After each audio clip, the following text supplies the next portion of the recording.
LR, the liberal redneck here, coming to you from a country where an historical fact just became a stark reality for former President 45.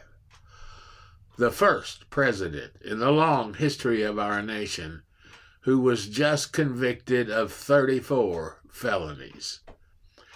When you look at 45, it's like watching an avalanche that starts slowly and then picks up speed as it gains momentum. First, he lost a tax fraud case with a judgment against him for $500 million. Then he lost 2 defamation cases with judgments against him that included rape and $95 million. Then, with no reputable lawyer willing to work for him, his ineffective defense team of second stringers handed him the 34 felonies. The sad irony here is this certified loser remains the Republican Party's candidate for president in the November election. The real question is, how long will the Republicans wait to smell the coffee burning? He is the only horse in a 2-horse race with 4 broken legs. He was convicted by a mountain of evidence. He can't get an appeal just because he doesn't like the verdict. There has to be evidence that proves his innocence, and that does not exist. MAGA tears are not evidence. Declaring that the trial was rigged is not evidence. His cult followers threatening violence is not evidence. The hush money criminal case against former President 45 was only one of 4 criminal cases he is juggling while running again for president. The former president still faces criminal indictments in Georgia, Washington, D.C., and Florida. 45 has pleaded not guilty to every charge in these cases, just like he did in the case in which he was convicted. Classified documents. 45 was indicted in June 2023 by a federal grand jury in Miami for taking classified national defense documents from the White House after he left office and resisting the government's attempts to retrieve the materials.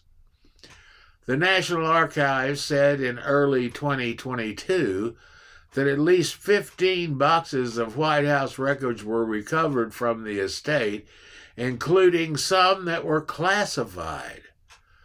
The charges were brought by Special Counsel Jack Smith.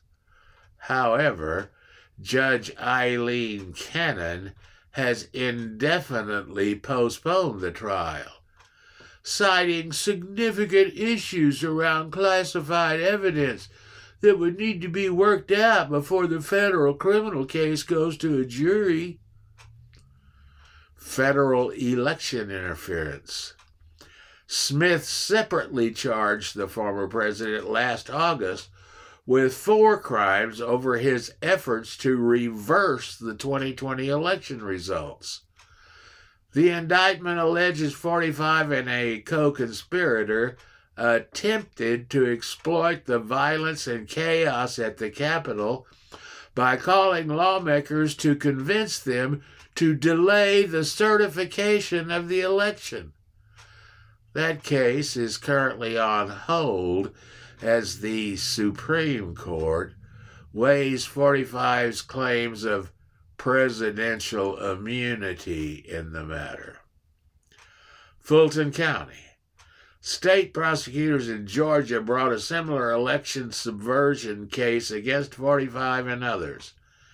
An Atlanta-based grand jury on August 14, 2023, indicted him and 18 others on state charges stemming from their alleged efforts to overturn the former president's 2020 electoral defeat. A trial date has not yet been set in that case. 45 is damaged goods, and the misguided attempt to put him back in the office he so completely violated repeatedly is sheer insanity. It would make the United States of America a laughingstock on the world stage. Thanks for listening, and put a halt to this clown show by voting blue in November.